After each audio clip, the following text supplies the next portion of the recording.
There is a legendary modpack in the Minecraft community, known not only for being the most popular with over 20 million downloads, but also considered by many the hardest of all time. This is RLCraft, or real life craft, where you can die literally from anything. You can die from cold in the snow, from heat in the desert, from parasites if you drink raw water, and even breaking a tree can kill you.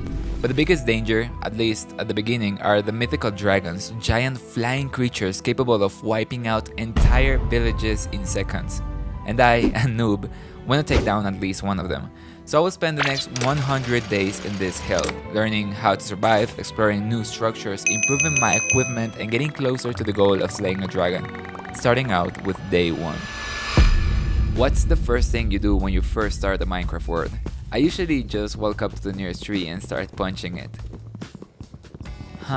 This sure is taking a while. Oh, right, this is RLCraft, you can't punch trees. So, what now? Well, time to find some gravel, break it until I get flint, look for a hard block like stone, smash the flint against it, gather sticks from the tree leaves, craft a flint knife, use that to collect plant fibers, turn them into string, then use the string, another flint, and a stick to craft a hatchet, and now I can finally chop my first tree.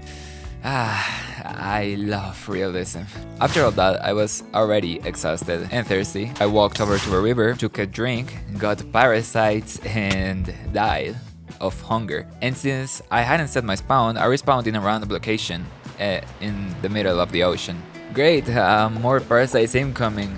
I'm joking, actually a giant sea serpent killed me instead. Next spawn, a beach. I forgot to cover my ears, starting to control my character, and I died again. Okay, this isn't going well. Let's try this one more time. Ooh, a battle tower. These have chests and enemies on every floor, so I could come back later.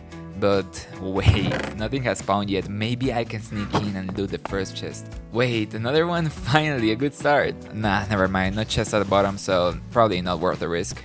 I kept exploring, trying not to die, hoping dinosaurs or even cows wouldn't attack me. You never know in this mode.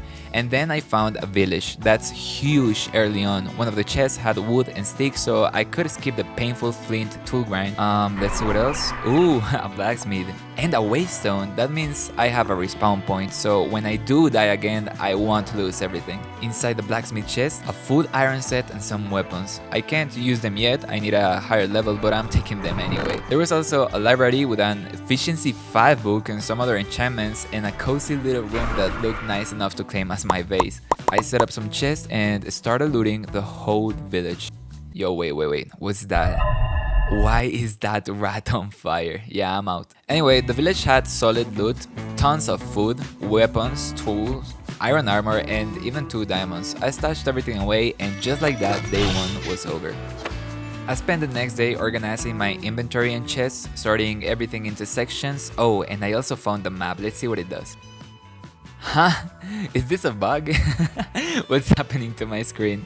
Wait, do I have infinite light now? It would be pretty funny if I can blind enemies with this. Let's try lowering the brightness, and nope, still the same. Incredible realism, huh? Later, I found some paper laying around and traded it with a villager to level him up. Let's see what he offers now.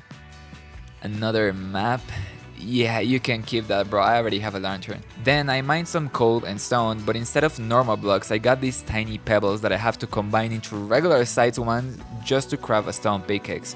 But it wasn't enough for the rest of my tools, so I had to find another spot to mine. On the way, I found a cemetery. I mined the rest of the stone that I needed and then started looking around to see what else was there. Alright, let's start with the first one. A chest shaped like a gift box. Nice, okay. Into the second one, a spawner, perfect. I need all the XP I can get because in this mod, you literally need it for everything. Once you reach level 5, you can choose a specialization which basically gives you more XP for specific tasks. There's mining, crafting, and combat. Since I plan to explore a lot, I picked combat and kept looting the cemetery, breaking spawners, and using the XP to level up my stats. These are the skills that I could upgrade. There's defense, attack, mining, magic, building. Basically, you have to level up everything just to use anything in this game. Since I wanted to wear iron armor and use iron weapons, I focused on attack and defense until I reached level 8 in defense and 7 in attack. Then I finished looting the chest, and that was the end of day 2. On day 3, I crafted a compass and combined it with a book and quill to make an atlas. It's basically a better version of the vanilla map. You can add markers with different icons, see where villages are, and the best part, if you craft 2 and link them, they share information. So if I keep one at home and then take the other with me and then I die, I can see exactly where I died. Oh, and now that I hit level 8, I can finally wear iron armor, but not iron weapons yet. I still need a bit more attack for that. So I crafted a stone sword and went out to hunt some harmless dinosaurs. Well, mostly harmless. One of them actually tried to fight back, but he got stuck in a tree. I repeated this process a few times until I finally reached level 8 in attack, meaning I could finally use iron weapons. Then I grabbed the shield, packed some supplies, and went looking for those towers where I could farm some loot and XP. The problem is, my sense of direction is awful and I ended up completely lost. At least there was a tower here too, but yeah, things went badly. A witch cursed me, making me lose control of my character, and I ended up face to face with a dragon. You can guess how that went. Yeah, I'm going to bed. On day 4, I tried to recover my stuff, but yep, I got lost again. See, this is why I made an atlas. I don't think I can get anywhere near that dragon. Maybe if I go underwater it won't see me? Just look at him, he's literally camping my loot. You know what, I didn't even want to stop, you can keep it. Good thing I had enough iron to make another set, and I took the opportunity to craft a special weapon, the saber. It does slightly less damage than a normal sword, but it reduces the damage I take by 25%. Considering everything in this mod can one-shot me, I couldn't really use the extra defense. On day 5, I crafted a few essentials, including bandages. Oh, right, I don't think I've mentioned this yet. In this mod pack, your health bar doesn't really work like in normal Minecraft. Your hearts are split into different body parts, and you have to heal each one individually. And to make things even funnier, eating food doesn't heal you. You have to use some special items, like bandages. Thankfully, they are cheap to craft. Oh, and if an entire body part breaks, you have even bigger problems. Let's just say you're just walking along, minding your own business, and you fall into a hole. Bam! Now your legs are broken. What does that mean? You move a lot slower now. And if you lose a vital body part, like your torso or head, yeah, instant death. It doesn't really matter how much health you had, if your head hits 0, you're gone. That's why the hearts look like they're from hardcore mode. Something interesting is that if you need sticks, you don't get them from planks like usual. You have to place logs on the ground and then right click them with an X. Same for turning logs into planks for some reason. Once I had all the basics, I finally reached my first combat tower. Without getting lost this time, thank you Atlas. I set up a small base at the entrance. Day 6, I placed a chest, put some wood and stone inside just in case I lose everything. You can never be too prepared here. I chopped down a tree and stepped back.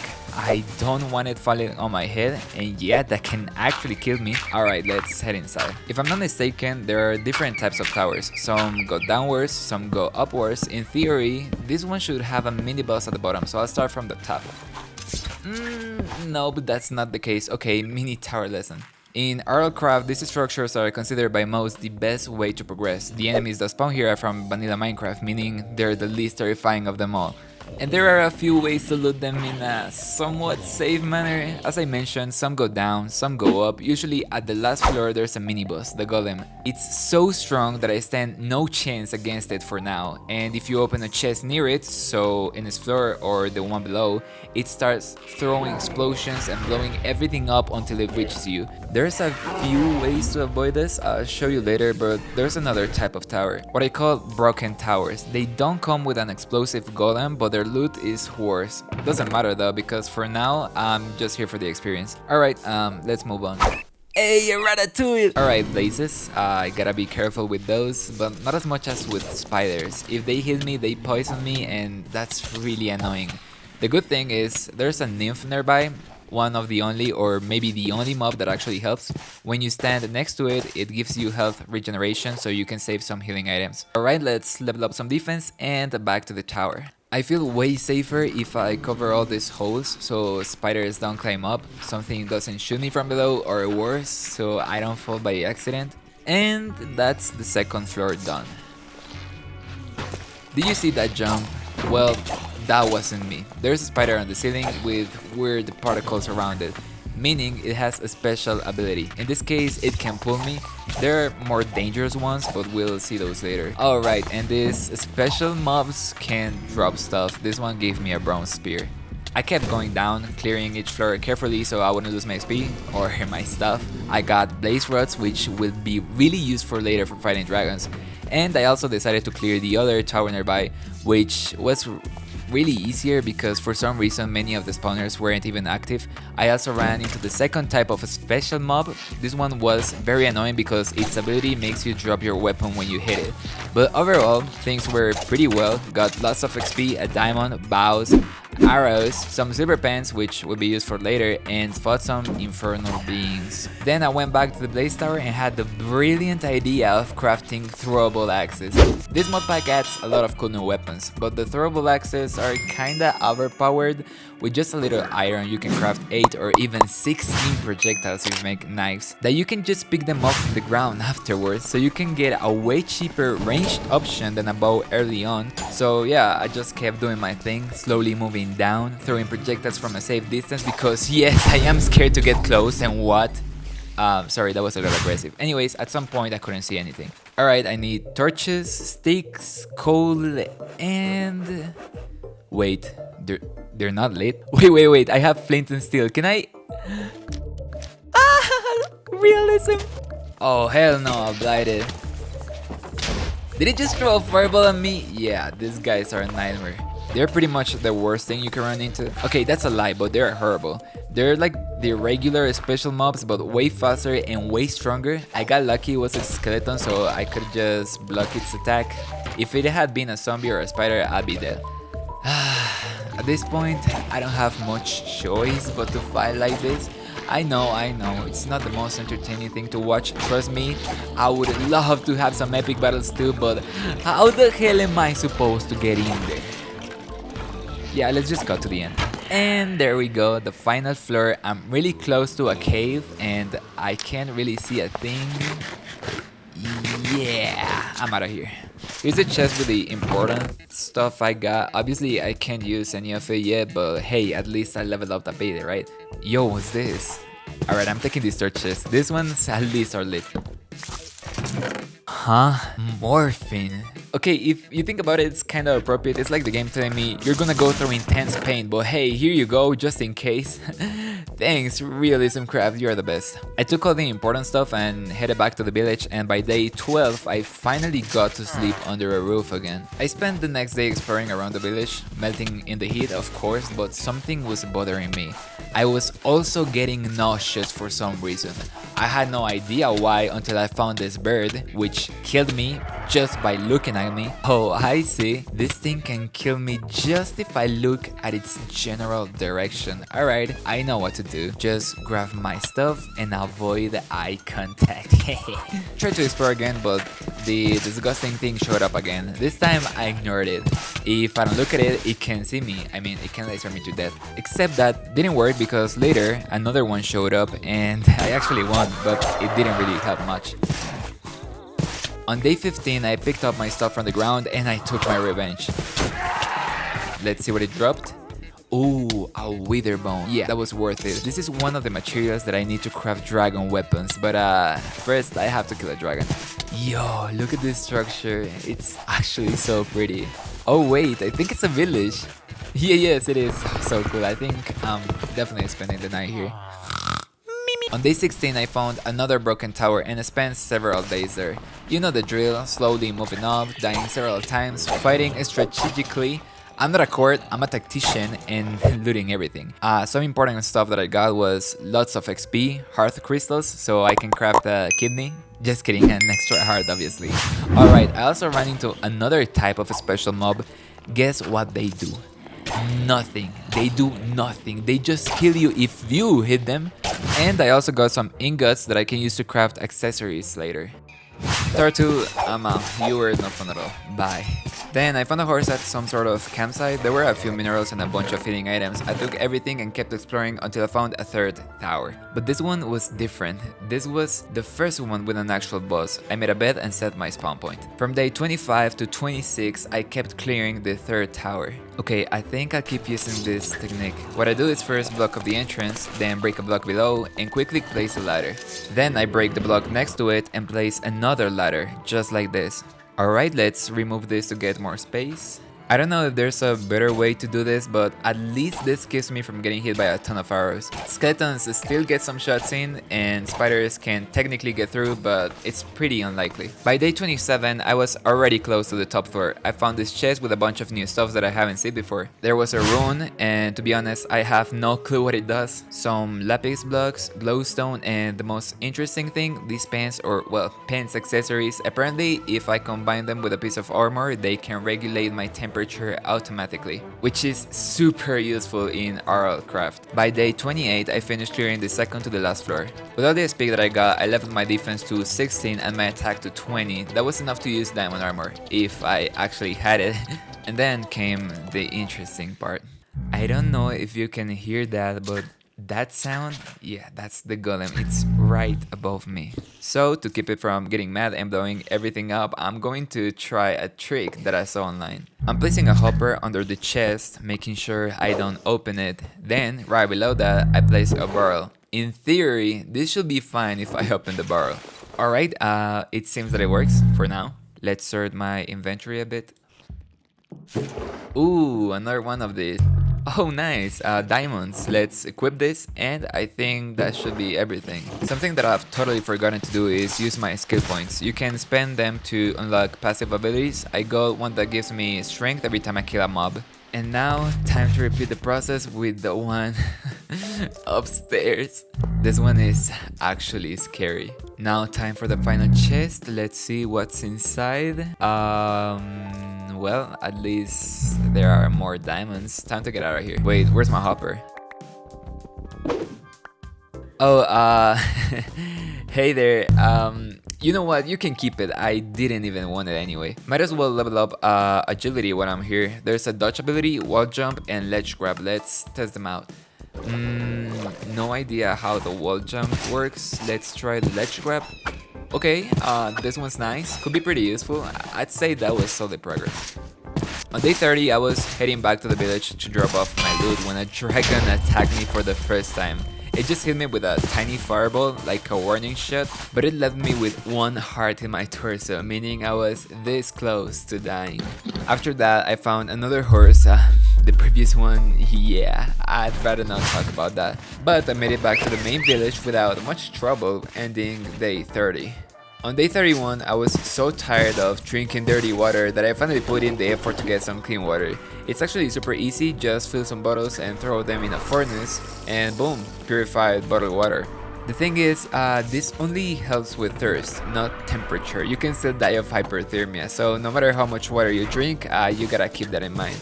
Also, one bottle barely fills anything, so I'll need more. Sub-Zero!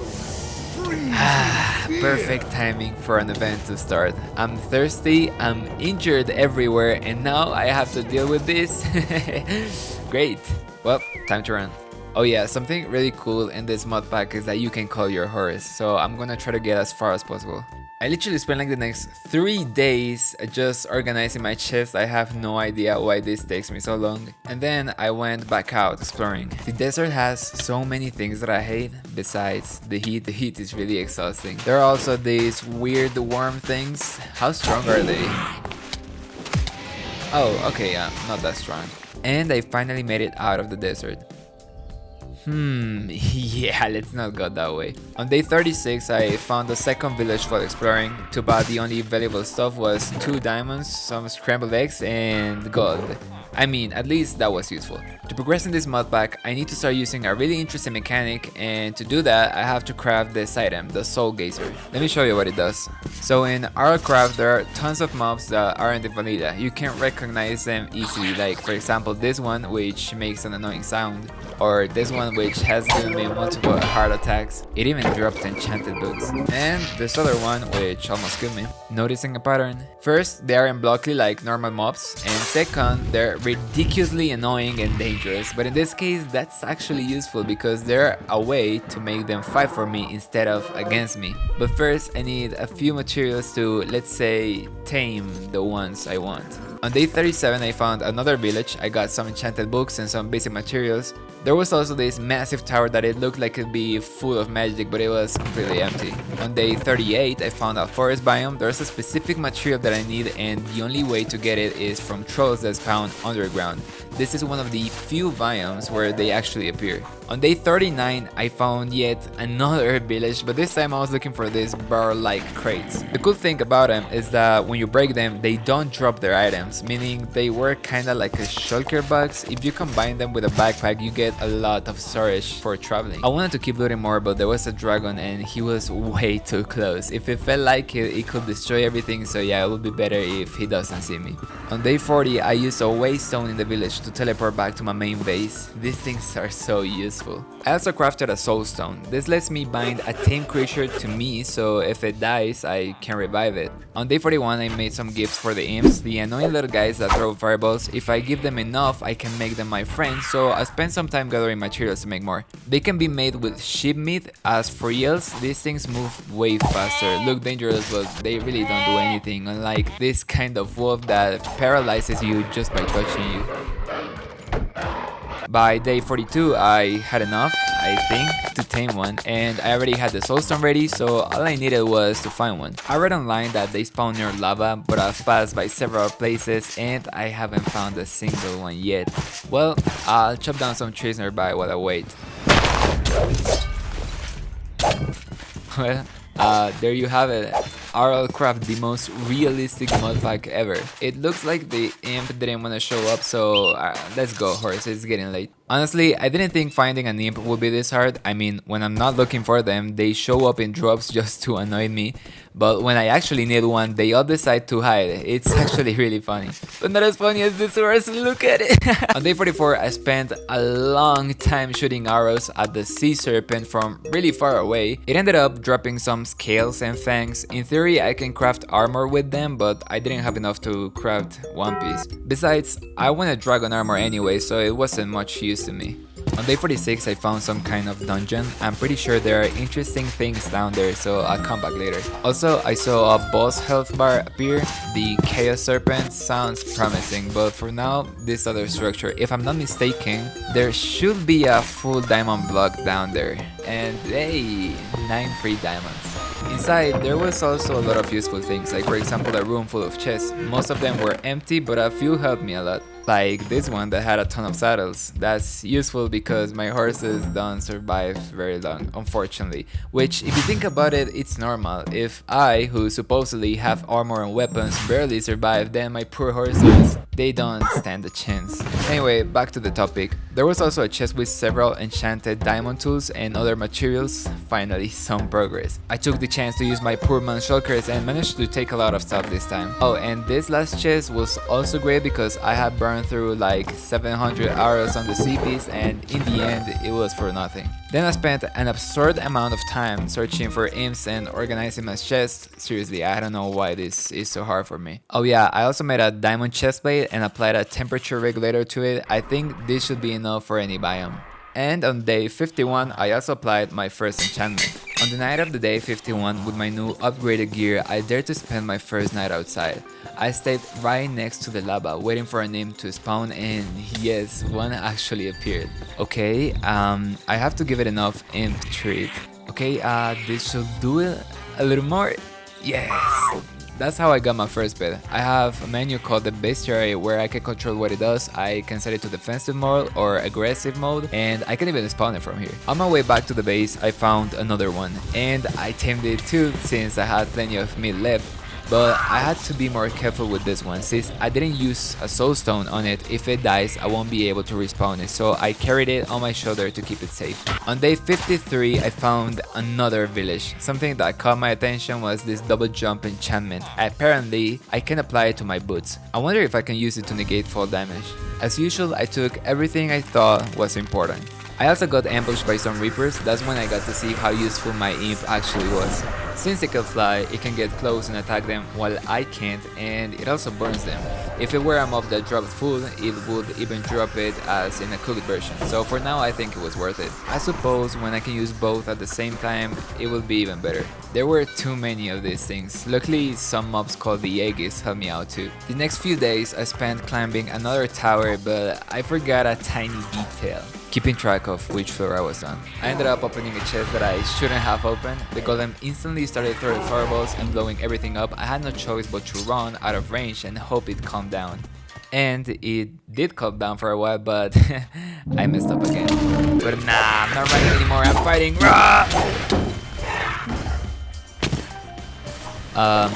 That was kinda unfair. Hey, I'm outside, leave me alone, bro, leave me alone. Alright, let's see what it dropped. 10 diamonds. I'll take it. As soon as I killed the golem, the tower started collapsing, which makes me wonder, if I fight it, how am I supposed to grab the loot afterwards? Is the borrow trick mandatory? That's interesting. Leave me alone for a while. I'll use some of the diamonds to repair my armor and the rest for some boots, and finally by day 58 I managed to get a full diamond set. Time to fight a dragon, right? Nah, but I'm getting closer. Let's craft this second soul stone and don't now have two imps that fight for me, or well, at least help me out a little. Another mechanic that I haven't used yet is leveling up pets. Each one upgrades with different materials, usually drops from its own species, so I used some fire charges to level up one of my imps. On day 60 I found another one of those mini caves where there were some healing items, golden apples, and something extremely good, an enchanted golden apple, or as us OG players call it, a notch apple. With this I'm 100% sure I can take down the dragon, so let's get ready. I have way too many books, but I want more. Time to make an enchantment table, and I'll place it right here. I believe that's centered. Now let's add the bookshelves. Alright, time to enchant. Let's see what we get for the chestplate. Actually, none of these are great, but I guess magic protection will do just fine. Boots with unbreaking 1, and finally helmet with protection 1 too. I'll also use some books, like for example a spike 2 on the shield, which makes mobs take damage when I block. Power 3 on my diamond bow, crafted specifically for dragon fights.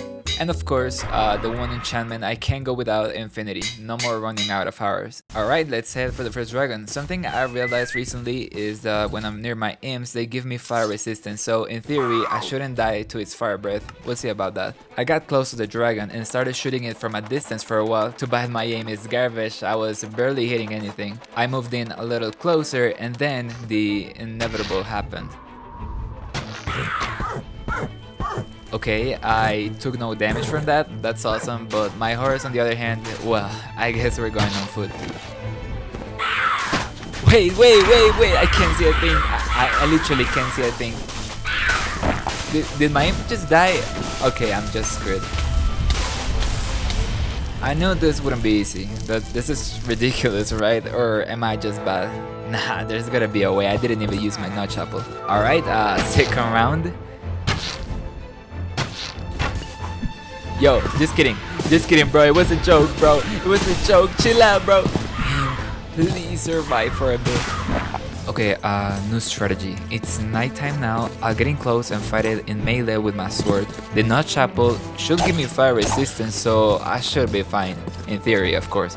Alright, it's right in front of me. Eating the apple and... here goes nothing. What is this chaos? I literally can't see anything. If I'm not dead yet, that means we're doing fine, right? Come on, imp, hit it! Bro, I'm doing 2 damage per hit, what is this?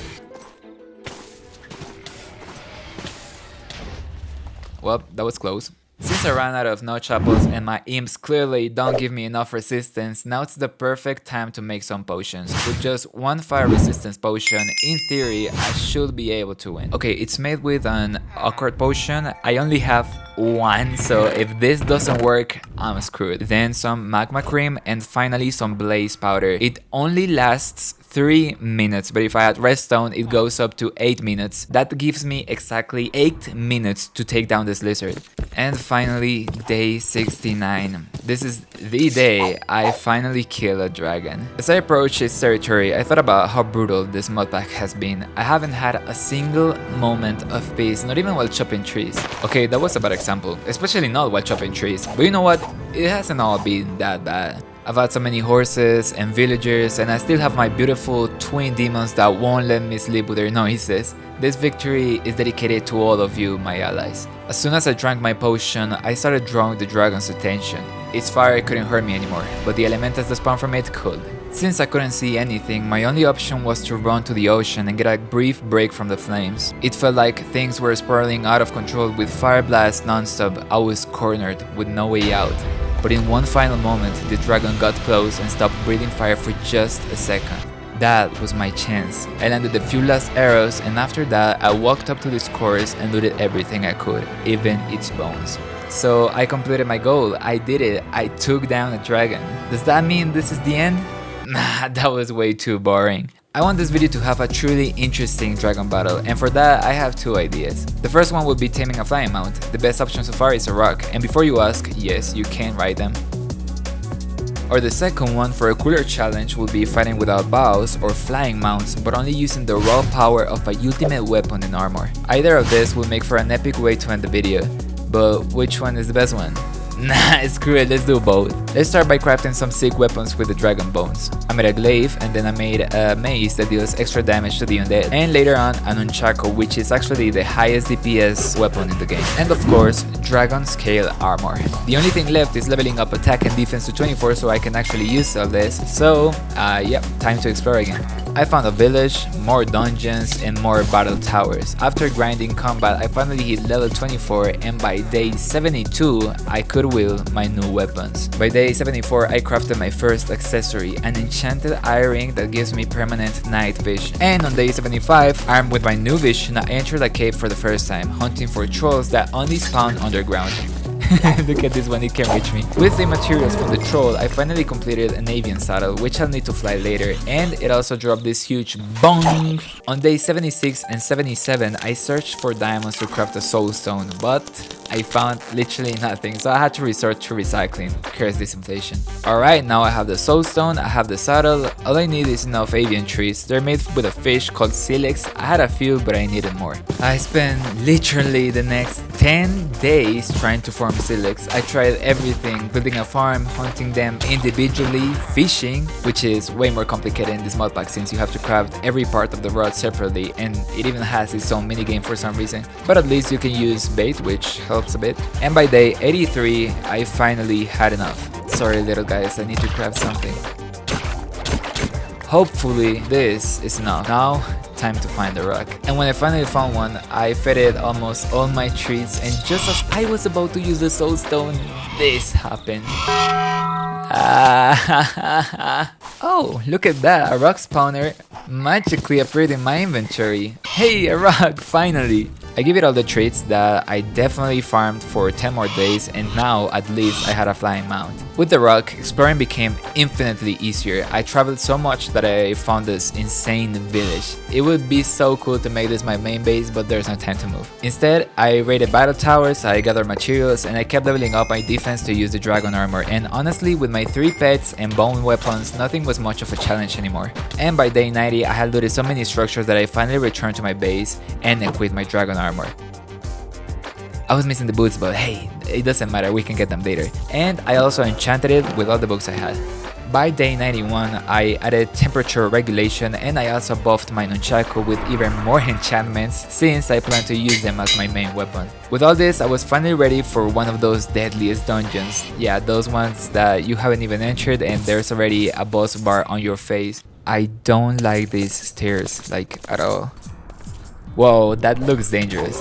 Let's go, Rock, you just keep it there. Inside this dungeon, the enemies look like they came straight from hell. I mean, they also appear in the nether, which is why I haven't gone there. Everything is so much harder here, but luckily my no armor is working wonders. And the loot is actually pretty good too. I found a lot of accessories, like this one that gives me immunity to knockback, these glasses that make me immune to blindness, etc. Another reason I was surviving so well is because of my nunchaku. It has an enchantment called Lifesteal, which heals me for a portion of the damage I deal. I spent quite a while down here, fighting everything, almost dying multiple times, definitely getting scared out of my mind every few minutes, and collecting tons of loot, until I reached one of the bosses. His name was the Precious. I mean, just look at it, what a beauty.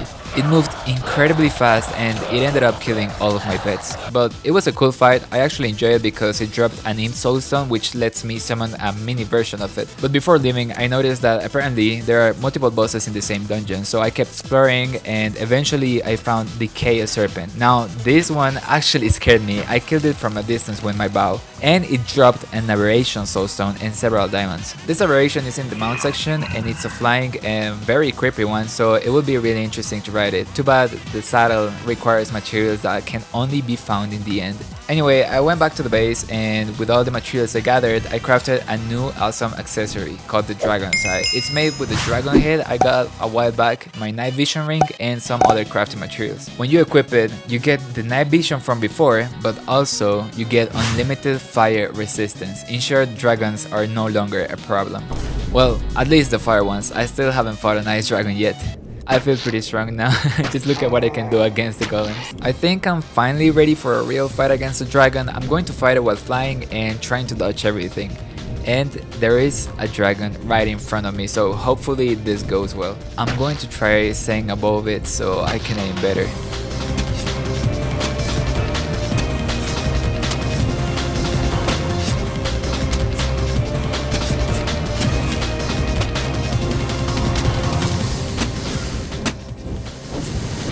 Yo, finally, this actually feels like an epic fight. And I think it's almost dead.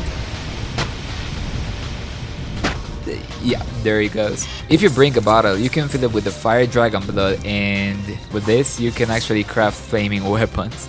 And on day 99, I crafted the ultimate weapon. I thought about it for a while, which one out of all the available weapons would be the coolest one to have on fire. I ended up choosing the greatsword, just because it looks cool, and according to physics, the bigger it is, the harder it hits. Then I combined it with the dragon's blood and got this massive sword. With all of this, there's only one goal left to complete, taking down the third dragon, but this time face to face in melee combat, the ultimate way to test how far I've come in these 100 days. So I found a dragon and waited for it to come down and fight me.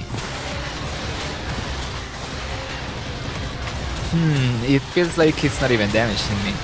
But it sure is loud. Come on, it's almost dead.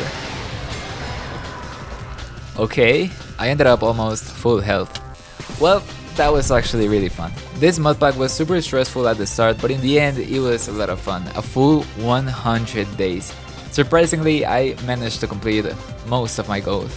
Thank you so much for watching until the end. If you'd like to see another 100 days in this mod pack or in another mod or even another game, I'd really appreciate those likes, subs, etc.